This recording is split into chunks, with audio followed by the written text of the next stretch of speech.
Speaking of Happy presents Frankly Speaking.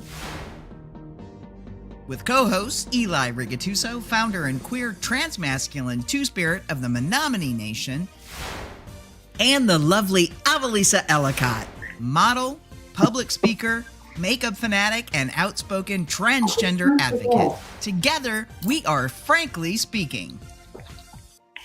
Yes, we are. For a minute there, I was going to are. say, and co-host Avalisa Ellicott's Kitchen. Yeah, I was over at the sink. Oh, it's all good, sis. It's all good. Hey, hello. We have no one with us yet, but I'm hoping we will have some folks. Oh, we have one person who joined us. Not sure where, if they're on Facebook or Welcome to YouTube. Frankly Speaking. Yes, welcome. Please feel free to pop in your comments because we can respond to them. And we do love to interact with folks who tune in. Avalisa is joining us from her kitchen. I'm going to be popping in and out to grab things, but I'm on the microphone. Hey, that's perfect. That's totally fine. We can, if we don't see you, we can hear you, and we are good with that. How are you doing? Let's start there. It has been a long time. We have not talked we have not connected in a while. I needed a break. I needed to take a break. I needed a break. And unfortunately, I just filled the space with more stuff. Good stuff, amazing things, just a lot of stuff, lots of stuffing since August. Yeah. Around August, that's when we kind of fell off.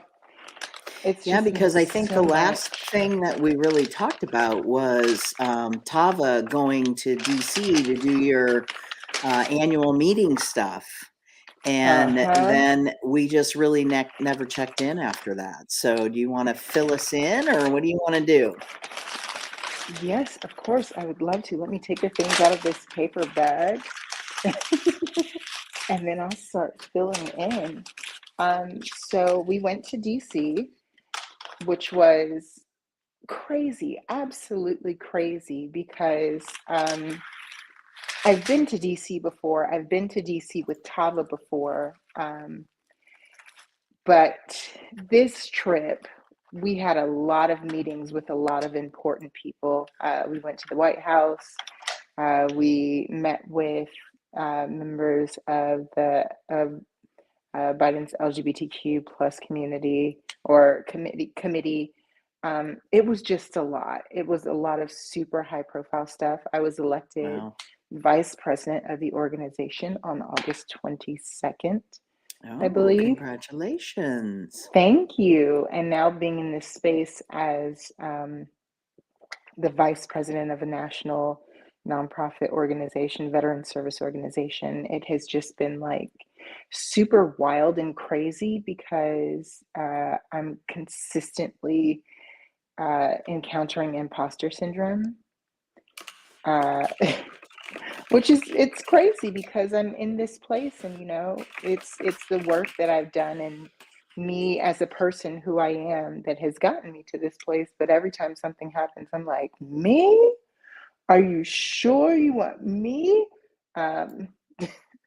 Last week we had a meeting with the DOJ and the FBI. And that was wild.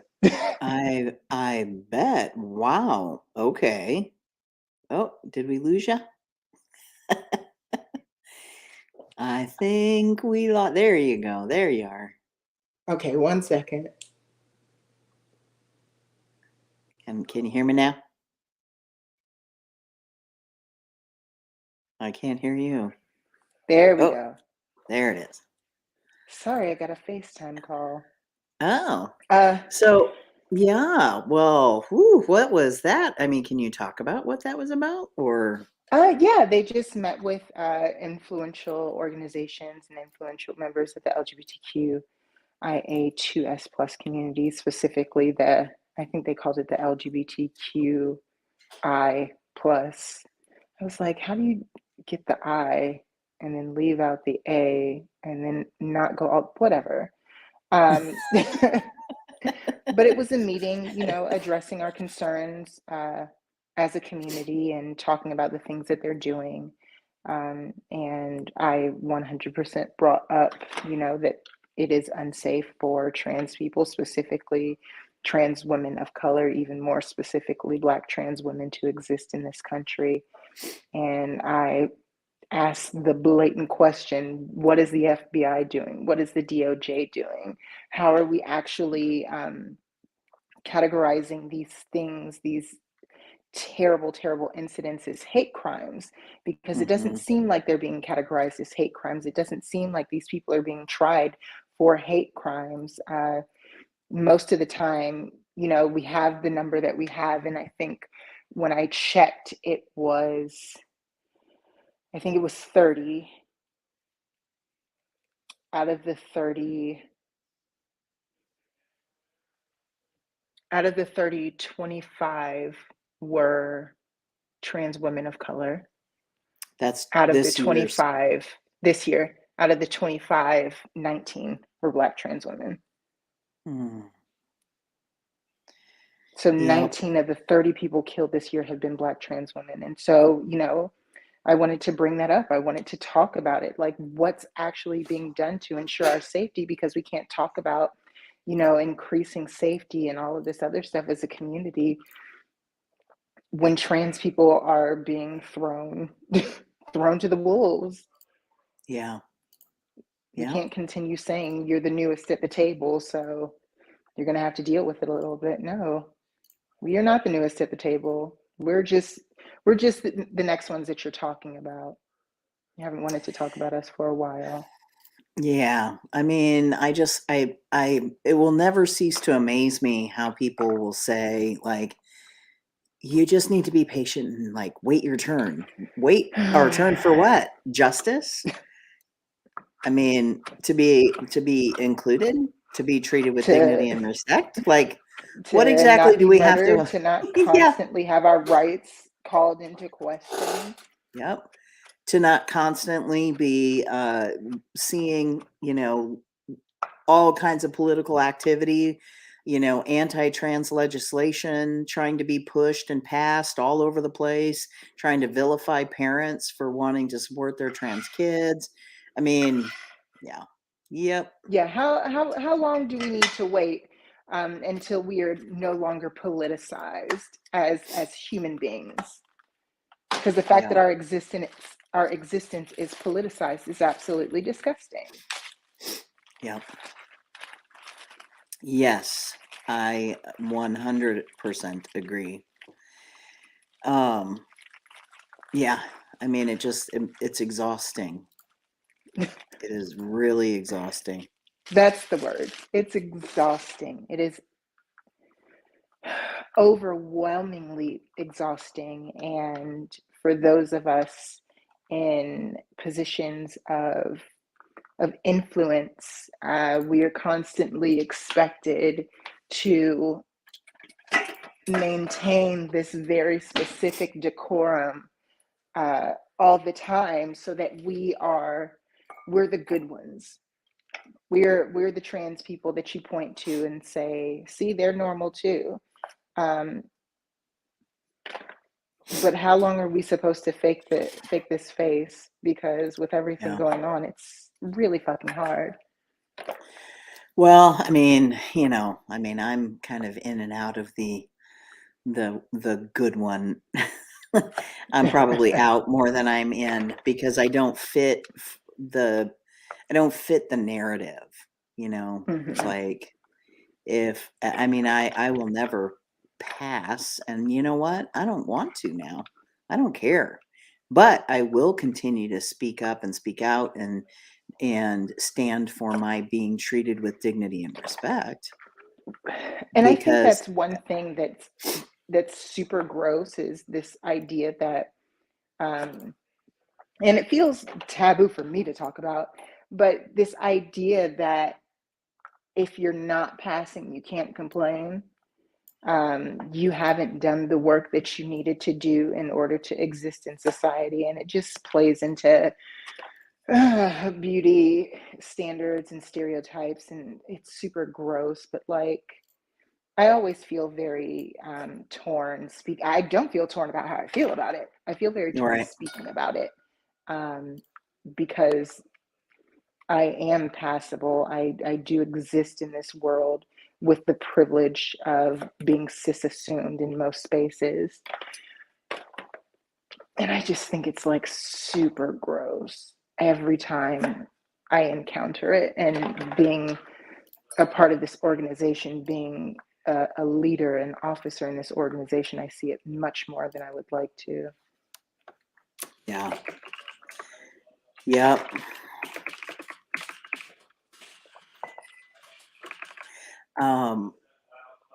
Yeah, me too. I mean, I'm not at all someone who passes, and I'm quite frequently find myself in frustration about it. I try not to get caught up in it. I have started to do a much better job of kind of letting it roll off my back and not letting it ruin my day or my evening or my week or whatever. But I think that most people just don't understand how dysphoric that is. Yeah. Like it triggers that dysphoria. I can get up in the morning and I can look at myself in the mirror and think, man, I am handsome as heck, and just be feeling really good about how I'm dressed or how I'm presenting, and then go someplace and, you know, be introduced even as Eli and have people refer to me who know me with male pronouns, and then have somebody at that event, wherever I happen to be, use the wrong pronoun with me. And it just really Yeah. throws me off track. So yeah, I mean, It's one it's, of those things where you spend a lot of time with people and you start to forget. Like I don't see you and question to myself, does Eli ever have issues with passing? It's not until I remember you talking about it that I'm like, oh yeah, people have trouble with this and it doesn't make sense to me. yeah, it doesn't make sense to me either. Oh, look, it's Nikki. Hey, Nikki, we've missed you too. Hey, Nikki. Thank you so much for tuning in. We are just kind of having a little chat, a little catch up chat, since we have been gone for a while.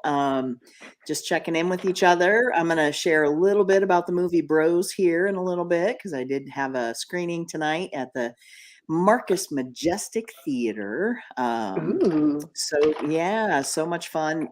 So grateful to On the Spot Media and my buddy Patrick Stibbs, who hooked me up with a bunch of tickets. As a matter of fact, it was an exclusive screening, so it was just people that I gave tickets to, basically.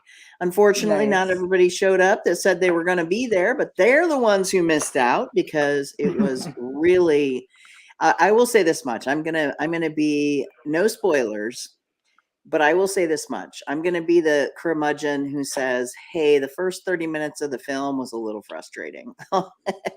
Although a friend of mine that was there, who accepted my passes and came, was like, man, but it was so realistic, because the central character is a gay man who is 40 years old, and he is, you know, he shares a lot about his frustrations about the gay community and the whole grinder scene, and he's not your typical meathead, you know, flexing his muscles kind of gay guy. Like, he's never been that guy.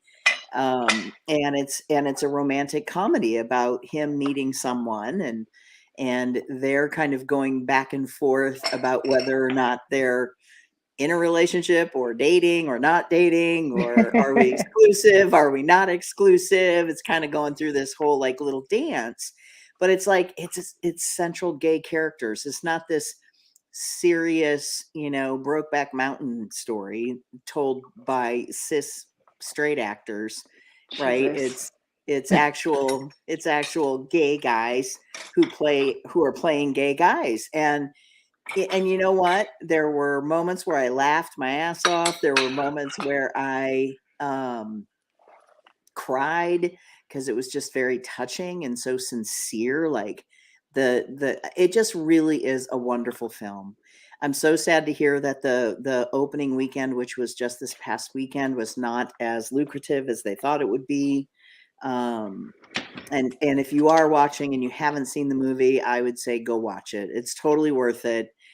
Just know that the first 30 minutes might frustrate you a little bit because but it is like my friend Stephanie, I'll just say that was right, because he really kind of gets you in the world of, I'm kind of an angry gay man who's tired of the world that I'm faced with, because I want a serious relationship, but I don't want a serious relationship. And he reminds me a little bit of myself, so maybe that's why I felt so uncomfortable.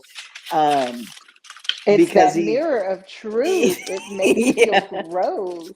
Well, It's like, I don't like this. I didn't necessarily feel gross, but there was definitely an uncomfortableness about it, because it just reminded me of how, like, I mean, he had this thing where, like, he would meet someone and they would start talking and he would just kind of go off on something. And I'm going, okay, that's me. Mhm. But it was really just a very sweet, very, very sweet romantic comedy. And if you haven't seen it yet, you should go see it. Nikki says, I wanted to see it, but I've been so tired at night from teaching, I would have fallen asleep. Oh, it's all good, Nikki. I totally understand. It was really a very sweet movie, and you could have fallen asleep in it if you wanted to, but I don't think you would have, because there was some great music. There were some really funny lines. Like the trailer actually shared one of the funniest lines, though, about trans people have terrorists too. Look, we've got Caitlyn Jenner. Which really cracked me up. I was like, oh my God, that was really one of the best lines of the film. But it's actually a rom-com that in a certain sense also makes fun of rom-coms. Mm-hmm. And then it also kind of pokes fun at some of the things that we do as a community. But at the same time, it's like he's coming from this perspective where he doesn't necessarily understand everything about the community, but yet he's in a position where he should. And I mean, Mm-hmm. he's just this huge advocate. And I mean, I have a number of friends that really like his character reminded me of those friends. And I'm just so grateful for the work that they've done and the ways in which they continue to show up for our community, even when our community kind of, beats them up. Well, I shouldn't say kind of, does beat them up. Uh-huh. So, Nikki wants to know what you're cooking. What's cooking in I am Avalisa's kitchen? cooking pork chops with a dill sauce, Oh, green beans with crushed peppers, and couscous. oh my God, Becky. That sounds amazing. I told you I was hungry. I didn't get a chance to eat anything because I was trying to manage people messaging me and telling me I'm running late and where do I need to go and what is da da da da, and I'm like, ugh. So Being the anyway, point person for an event is terrible. yes, because I didn't get to eat some food. I did a quick drawing. I gave away my one of my or two of my rainbow Batman canvas prints that I did of my photo that I made, my rainbow Batman stickers. Mm-hmm. So I gave away two of those canvases. Actually sold one too. I'll have to reconnect. I'll have to connect with my friend because he saw it and he's like, where can I buy one of these? I think my daughter would like this. I'm like, Hell okay, yeah, cool. for selling your art. Yeah. Yeah. So that was kind of fun. Nikki asked what time zone you're in. You're in the same central time zone, right? You're in Mm-hmm. central. Yeah. I'm just cooking really late. Yeah. You know So what? I wish you you were let me in know my when I can kitchen talk cooking about really that. late because I could use some tasty morsels. I'm hungry myself. So I would like to vent quickly. Please, the microphone is Um, yours. Nebraska football has been a thing. And it has specifically been a thing in my household because Jay went to UNL. Oh, And so yeah. he's a huge, huge Husker fan. And so when we first started dating, I was like, I don't give a fuck about basketball, baseball, football. I don't care. But in being the supportive girlfriend and now the supportive wife, I watched with him, and that's when I discovered that Husker football is always going to break your heart.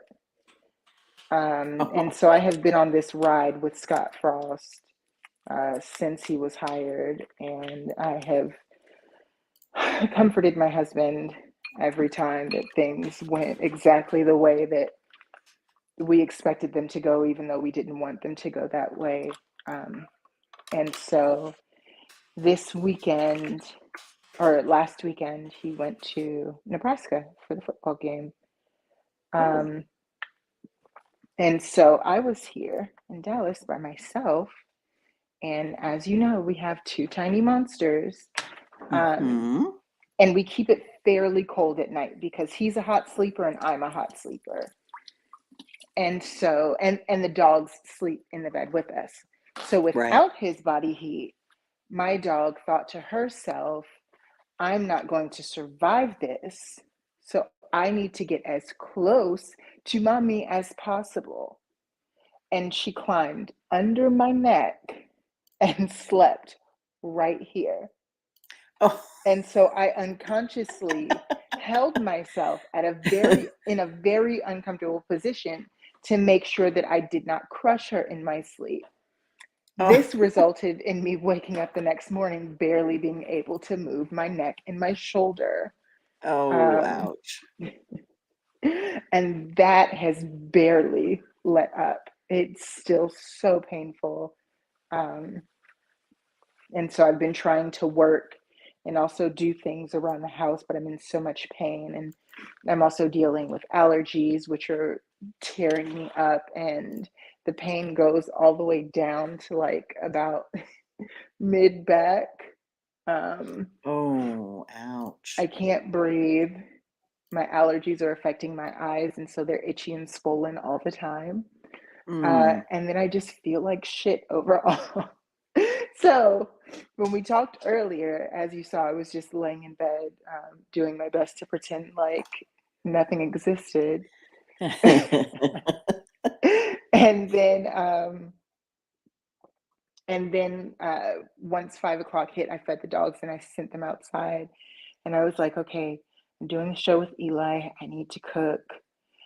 I'm just going to lay here, got a heating pad, put it on this side of my neck, and just laid in bed and did not move until probably about 7. And I was like, this is not enough. I need more. And so I went and I sat in the bath. Oh. And so when you texted me and said, we start in 7 minutes, I think it was, I had just gotten out of the bath. Oops. And I was preparing myself to start cooking, and I was like, well, I'm going to look how I look right now, and I will also be cooking. But yes, Zoe's tiny self has my entire body in pain. Oh, goodness sakes. Well, I am sorry to hear that you are in pain, but I am grateful that you are here to chat with me about it. Always. I do appreciate that very much. Yeah, we need to work on our new season, though. We need to have a brainstorming session for what we're going to do this season. I know we have a couple of people that we were trying to get on the show that we should circle back around and maybe kind of set something up and figure out a game plan. Nikki says that you look amazing and she doesn't think that you could look any other way. I know. I appreciate that. Nikki Avalisa says to me in a text message, well, I'll get on, but I'm looking very raggedy. And then turns on her heard the stream, and I'm like looking at the ceiling, and I'm thinking, okay, girl, now don't have your camera facing up at the ceiling this whole time. We need to see your face. And then when she brings it down so I can see her face, I'm going, raggedy what? There is no raggedy happening over here. I think where I am in my journey with laser hair removal, I'm finally at a place where I feel like 87% comfortable having absolutely no makeup on and being like in public. Yeah. But like, I love my natural face with no makeup. I just wish like I didn't have stubble hiding under my skin where I can't shave it. It's, slightly visible all the time so I could comfortably go Yeah. out into the world and not have to worry about my safety. Yeah. But like now it's at a place where you got to get pretty close to see anything. And if anybody is that if anybody is that deep in my business, you deserve to see it. You deserve to get an eyeful. And not only that, you may get a slap or a punch for standing too close to you. I mean, Like that I'm here for violence. uncomfortable Oh, that uncomfortable, like, excuse me, my space. This is my space. That is your space. so There's a completely line. unrelated. Yeah. Did you get into Game of Thrones? I did not. Okay. I will be honest. But Which you can means go you ahead did and not get throw into. you can go ahead and throw your thrones at me. Oh, yes, I will. Let me let me get these pork chops on this skillet, and then I'll get into the thrones. Okay. Because Jesus, House of Dragons was like, okay, we understand what we did wrong with Game of Thrones, and we're fixing it. Do I have to have watched Game of Thrones in order to understand this new show? Not at all. Because I've been thinking Uh, about watching the that. new But show exists before Game of Thrones. oh, really? Uh-huh. Huh. So I think it's like 170, 180 years before the events of Game of Thrones. Oh, gotcha. Okay. But the show itself, so what you're saying is it's kind of like the whole like confusing. Here's the original Star Wars, but now we're gonna do all these prequels that actually come Oh, after the original Star Wars because we want to give you the backstory of all these characters. Is that kind of what it no, not is? at all. It Oh, has like the characters that are being viewed in House of Dragons. None of the characters in Game of Thrones. This is oh, long before any of them were alive. Um, it's one of the families, the family that has the dragons. It's telling the history of that oh, family. okay. And so, like, kind of spoiler, not spoiler, there's a fight between children and a little Between, boy, okay. children, and a little boy slaps a little girl in her face. And that incites a full on beatdown of this child.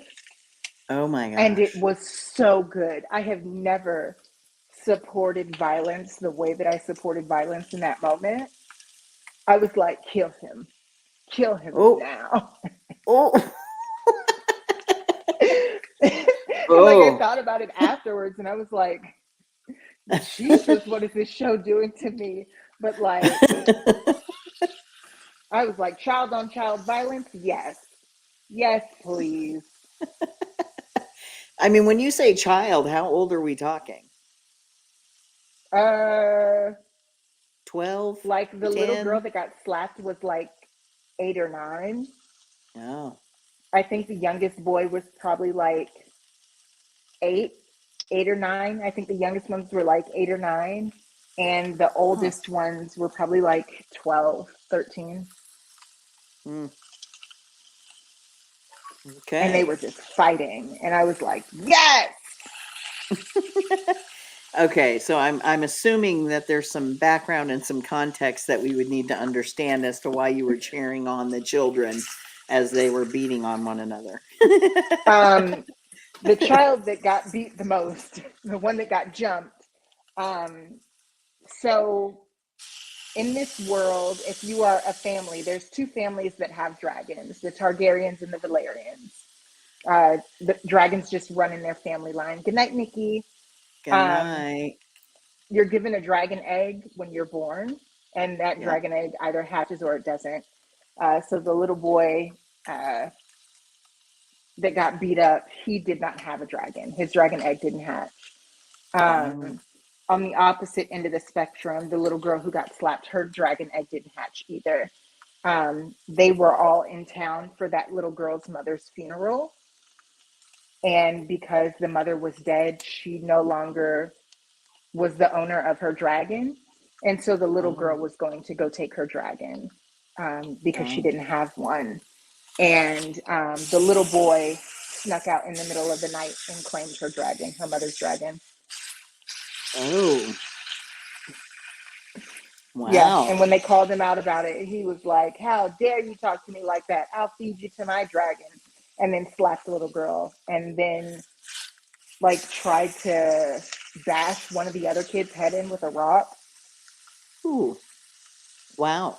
That sounds very like overly R-rated. Oh, 100%. 100%. Please do not let One of your the young dragons watch this. if one of the main storylines is about an uncle and his niece Oh, like flirting with each other. okay. Okay, so Yeah. there's some very risque stuff happening up in the House of Dragon. Yes. But it is Okay. just so good because the story and the way that it moves, the story moves very quickly. I think when we Uh, started, the main character was probably like 13, 12, 13, 14, and now uh, she's somewhere in her 20s, oh, maybe well, even maybe I her should watch it. 30s. I went ahead and got myself HBO Max again because I wanted to watch another program. And so maybe I'll have to tune in to the House of Dragon. It's House just of Dragon. so dramatic. And it's at the point where I'm like, all right, Monday, come on. Or come on, Sunday. I need you to hurry up. Do you watch the episodes as they come out then? They are available on HBO on Sunday night. And Ah, so Jay and I watch them on Sunday night. gotcha. Well, you go with your House of Dragon loving self. It's so good. Are you watching Dancing with the Stars? I did actually. It's funny that you asked that because I wasn't initially going to watch because I'm not really necessarily a fan, but I do love me some Shangela. And Same. so, yeah. And so I went ahead and decided to tune in. And I love the fact that there's a couple of like interesting people who they've selected to dance. But Uh-huh. Shangela, oh my God, talk about really serving some serious moves. Like she's Yeah. really phenomenal. I'm really proud of her, and I really hope that the judges go hard enough on her where it like pushes her into that space where, she starts hitting that place where she's getting nines. Yeah. Because it takes being pushed by the judges to, make that commitment. You're rehearsing multiple hours a week. Yeah. And when you want to prove the judges wrong, that's when you that's when you say, okay, We got let's to rehearse dig all the down time. deep. I want to make Yeah. sure that I am doing the best that I can. I really want her to hit that space because I think within herself as a performer and as a dancer, she has what it takes to, make it all the way to the end. And I Yeah. want to I see think that so for too. Shangela. Oh my God, that would be so awesome. Like, historic for sure, because I think she is the Yes. first drag performer, right, Yes. to appear on the show. She's the first drag performer to appear on the show, and she is in the first male, at least biologically speaking, the first male Right. couple. And last year was JoJo Siwa and her female partner, Oh, which right, was the right, first right. time they did a female group or How a far female did female. JoJo Siwa make it? I don't know. I stopped watching. I'd like to think Yes. that she won, but I stopped watching about halfway through.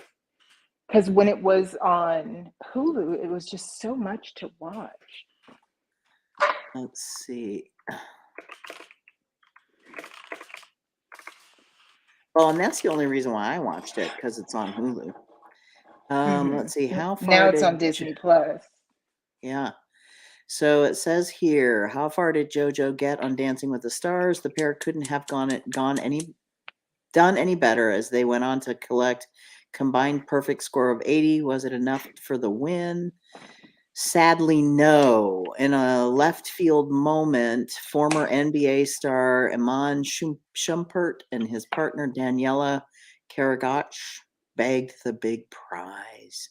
So it sounds like they made it to the finals but didn't win. Mm-hmm. Iman was So very good.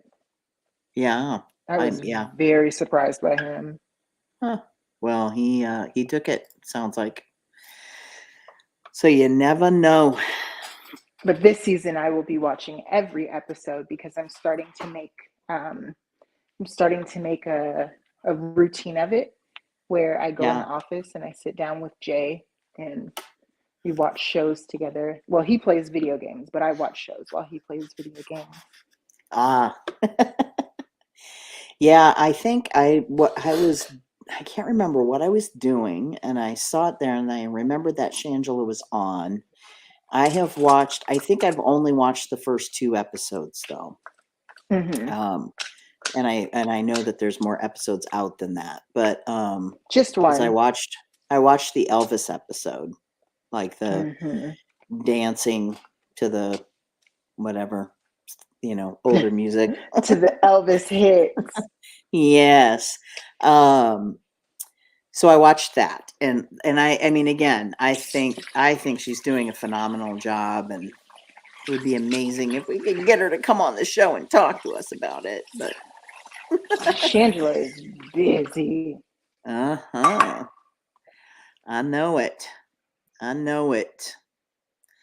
But we'll figure out something fun for our next season of Frankly Speaking shows. We will. We'll have to plan a planning session at some point. So anybody who happens to be Mm-hmm. watching still, I think Michelle Duran is here. Michelle said that she is totally obsessed with the House of Dragon show. So you have a person who is also very much in love with that show. It's so And good.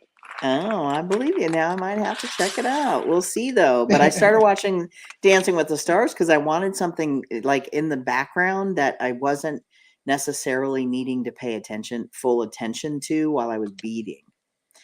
And Uh-huh. so it's like, it's good to have it in the background. It's mostly music, not a whole bunch of talking. Like, don't necessarily have to watch the entire dance routine. You can kind of get an idea from the first part of it. But there were a couple of times, and I'm going to be terrible right now because I can't think of her name. The young actor who has MS. Oh, Selma Blair. Yes. Oh my God, that first episode when she came out and danced. Tears. I mean, sobbed. buckets. Yes. Buckets. I sobbed too. It was so beautiful. There was And nothing cute about it. I mm, did not tear. I sobbed, like yeah. a full body sob. Yep. Same. Yep. So I have a sister who was diagnosed with MS prior Mm-hmm. to Selma being diagnosed. And, thankfully, my sister is doing remarkably well. she's still like, even her doctors were so surprised that she's doing as well as she is because of the lesions that she has on her brain. The Mhm. number of lesions that she has, they're like, the fact that you're still up and walking around and doing some of the things you're doing is something of a miracle. So, but it's like that timing. So a special kind of connection with Selma, and just really appreciate her sharing her journey the way she has. But gosh, what an Just enormously full beautiful. on tears. Yep. Same, same. So that was very cool. And I hope she actually makes it far into the competition, and that is she's able to manage it health wise. Yeah, I hope she makes it as far as her body will allow her to make it. Yeah. Yeah. I I, agree. I I would hate for her to feel pressure to push to keep going. But it seems like the dancing is actually helping with her muscle control. Yeah. Yep. That's what she was saying in that first episode anyway. And that her doctors were like, this is really actually a very good thing for you to be doing right now. So, Hmm. so yeah. Very cool. What else? What else do we want to talk about? I'm trying to think of what else. Without getting too controversial here. Yeah, I I mean, can it get. is frankly speaking. Okay, so I'm going to get a little controversial. It's you and me and the two people watching right now. Mhm. So, okay, I'm gonna just say the thing, because I think, I'm not your typical television watcher where I will just like jump all over something because someone else has, or because a bunch of other people have. I actually do a little bit of research. I actually look into things. I read stories. I read articles. Same thing with this movie Bros. Like um, my friend said to me about the movie, hey, do you want to do this premiere? And I was like, can you send me more information? I need details. I need info. Like, I'm not just gonna just gonna jump in and say yes to something without understanding, like, is this a movie that's going to be good for our community? Is it a movie that's not going to be good? Right. And Mhm. so somebody on LinkedIn, it just says LinkedIn user, but it says, so glad to see y'all back in action. Thank Thank you. you. We are back in action. We're about ready to get real frank here for the last, 15, 16, 17, 18 minutes. Anyway, long story short, or maybe longer, I had seen an article come through about this monster series, and it's the Jeffrey Dahmer Oh, story thing. uh-huh. And the reason why the article piqued my interest is because it was talking about the creators and some of the people involved in the project. And Janet Mock actually was very involved in a number of episodes, wrote a number of episodes, directed a couple of episodes. And so, like, it piqued my interest because I'm like, I really respect her work Yeah. and many of the things that she's done. And so I was very curious, and they basically, if you read anything about that series, because there's just so many people who are posting about it and frustrated about it, and why are they doing this, and it feels like trauma porn, and da da da da da. And I mean, I will say, I actually started watching because initially I was like, okay, can they really do this in a way that honors the victims? Yeah. And here's the Mhm. thing, we most of the time don't necessarily, especially with someone like Dahmer or even John Wayne Gacy. Yes, I'm going to say that name too, although I hate to say it. Like, we don't necessarily know who their victims were. Yeah. And I really honestly thought they did a really beautiful job of not just telling the stories of the victims and who they were, and like getting so that we get to see who they were in their life. There's also, their families are victims. His neighbor was a victim uh, to what he did. And I mean, Black woman who made numerous phone calls to the cops and said, you need to come check what's going on over here. Like, she'd be up at night, how sometimes we can't sleep. So she's sitting in her living room, which is the opposite wall to his apartment. And she's watching TV, and all of a sudden she hears him killing someone in his apartment. And she's calling the cops, and she's saying, he's at it again. Are you sending someone? There were a couple times where she called numerous times, and they kept gaslighting her and saying, look, somebody's on their way. We're checking into it. And, quit calling. Like, I mean, it just was so frustrating. And so I can see, like, I wouldn't recommend to anyone to watch it. That's not where I'm at. Right. Do not watch it if you do not feel that you can stomach it. Because yes, we all know how the story ends, right? We all know that these folks aren't going to make it out. There were actually, there was a couple of folks who did get out, but even they weren't necessarily believed. There was a young boy who, the neighbor lady again, and her daughter, he got out of the apartment. They happened to be, paying attention. Yes, Michelle, Niecy Nash was incredible as the neighbor. Just phenomenal. Like, she had me just on the edge of my seat. She did such a beautiful job.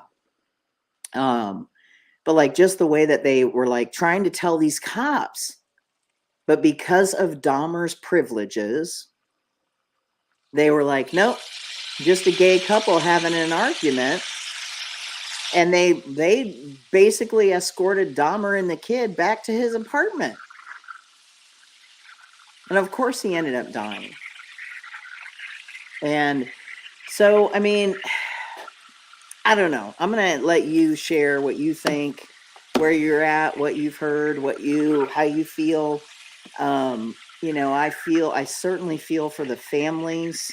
I do know that this probably is bringing a whole lot up for them that, because they're victims of this monster too. Yep.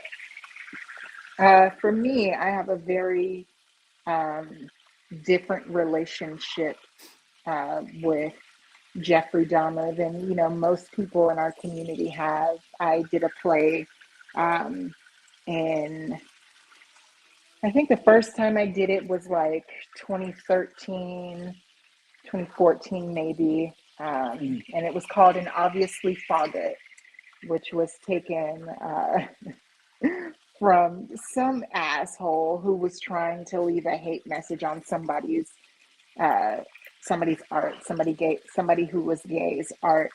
And he said, "You're an obviously faggot," which was hilarious because it's like, wow, you don't even know what you're doing. You have no idea.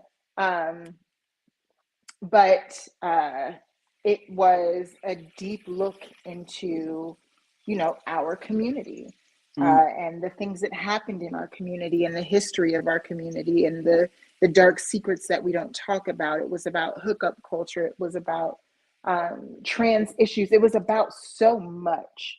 And one of the things that we did discuss was Jeffrey Dahmer. We had an entire scene dedicated to Jeffrey Dahmer, and it was done in a very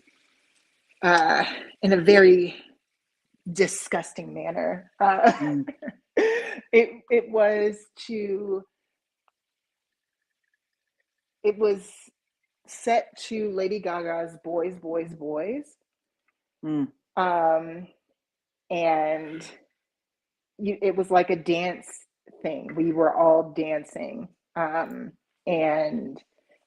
it looked like there was a hookup happening. And then that hookup ended up with the man being beaten and dragged back to Dahmer's apartment and murdered and chopped up. And so it held a very heavy message, but it was done in a way where you didn't realize it until you were about halfway through, and then it was like, oh fuck, we're doing this. Mm. And so when we decided to add that in, because we went back and we did the show again in Pennsylvania, in Philly. But when we decided to do it again, we did even more research about Jeffrey Dahmer, and I got to research the monster with a group of people. I got. Uh-oh. We just lost you again. Can you hear me? Can you hear me now? I'm still here. Oh, there you are. Oh. Don't leave us hanging. You're giving us a cliffhanger. What? We're still here.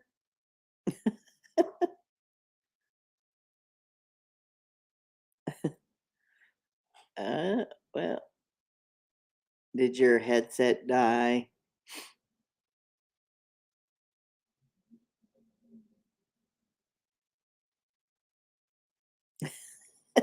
You are doing the whole cliffhanger thing. So we looked into it together, which was a good way to do it. But I discovered Jeffrey Dahmer and all of his disgustingness, and I already had a very good understanding of exactly who Jeffrey Dahmer was. I had a good understanding of all of the bullshit that he did. I had a good understanding of how disgusting he was as a person and how much of a monster he was. And so I have been protecting my peace when it comes to the show. Yeah. I know what I went through emotionally, what I put myself through emotionally when we did the play, Yeah. Because it was such a heavy thing. Well, and the other thing that is important for you in regard to protecting your peace is this also very clearly illustrates the ways in which law enforcement failed. Yes. And the number of times that they could have stopped him and the lives that could have been spared as a result. And so there's so many layers of complexity to it, and again, I'm not sharing any of this to make an excuse for why. It's more of a look, we have to understand that when we treat one another cruelly, right? And this isn't just about ultimately who Dahmer became, but even as young people, when we treat each other cruelly, or when parents treat their children in a cruel way, we're literally creating monsters. Yep. And there was such a huge, just familial, parental disconnect. Like Dahmer's father taught him how to dissect roadkill because that was something he was finally interested in. Yeah. And it's like, wow, okay, so that's, you finally figured out a way to connect with your child and it has to do with this? How about red flag? Yeah, how about major red flag? But it again, I mean, I think that also kind of illustrates the mental health stigmas. Like, his father and mother, like his father humiliated Jeffrey's mother time and time again, using her mental health against her. And the way that he spoke to Jeffrey about his mother, just like the many complexities of disrespect that were happening. Yeah. And so it just, I mean, yeah. If you happen to be tuned in to us this evening, neither one of us is recommending you watch it. Yeah. Let's just say that, because we know exactly what to expect. But I also think it's important, like it was done by creators who are part of our community. And they're creators that I truly respect. I mean, I have so much respect for Janet Mock that, and when I think about it now, I've been processing this for days because I did watch all of it. I watched every episode. I cried so hard so many times, especially the victim, one of his last victims who was deaf. And this man was looking for love and commitment, and he had his whole life ahead of him, and he, you know, unfortunately, I mean, he almost got away and then he didn't. And he wasn't even trying to get away. He actually had a space in his heart for Dahmer because he made him wait, right? So like Dahmer was trying to get him to come back to his place, and he was like, "No. You want this? You need to work for it. Go home. You're drunk." And, and I just am like, here's this person, and we all know as people who are LGBTQ plus, we all want to be loved so badly that we might not be looking at the signs Yep. that are right in front of us saying, no, not this one. It's not this person. And, so it was hard. It was hard to watch in that regard. And I wanted to dig deeper about this. And I was, Googling some of the victims' names and reading more about who they were as people. And that's like, Yeah. And then I tie that into just what we do for Transgender Day of Remembrance, which actually is coming up in November. It's November 20th.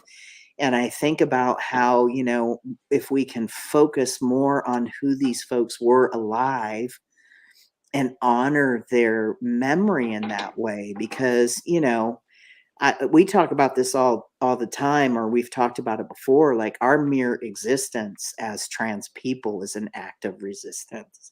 Mm-hmm. And so every day when we are out and about and open and honest and sharing who we are as people, we put ourselves at risk. And because we do live in a very volatile environment. And I'll tell you what, there's also, we'll probably have to save this for next one of our episodes coming up, but there are some trans creators who are now sharing some things that I just question. And, they're trans creators with large followings. And now all of a sudden they're trying to talk about these extremist trans people who are trying to force everything, like, they're trying to take back the word transsexual, and it's like, fine, take it back for you, but don't force it onto other people.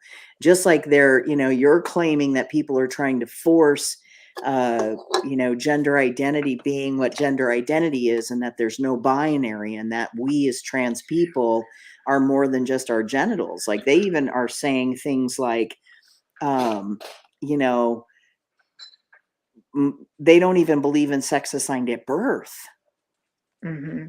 And these are trans people who are sharing this. And so I'm just like, there's so many things to get mad at anymore. And I don't like that feeling, it's like, I want to be able to celebrate some things now too. I want to be able to celebrate and again, find some happiness for all of this too. I want to be happy, damn it.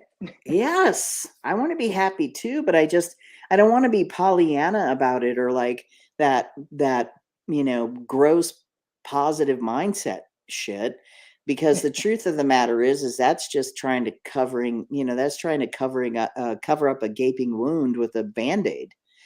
It's like the power of positive thinking, I think, can only get you so far. But it's like, how can we as individual people find a place for ourselves to be happy and find happiness and celebrate our own happiness? To some degree, we have to unplug. Mm-hmm. That's why we haven't been around much. For those of you who are still here and listening, Avalisa and I both do a lot of things outside of this program, and sometimes we need a big break. So, yeah. So it's about 9:59, And as always, I appreciate and love connecting with you. And like I said, let's try to get something on the calendar over the next week or two and come up with a 6-episode season. I'm going to just say Yeah. 6 because it feels good. Six feels very complete right now. Yeah. 6 feels easy. Love you too, Riley. Thank you. Thank you.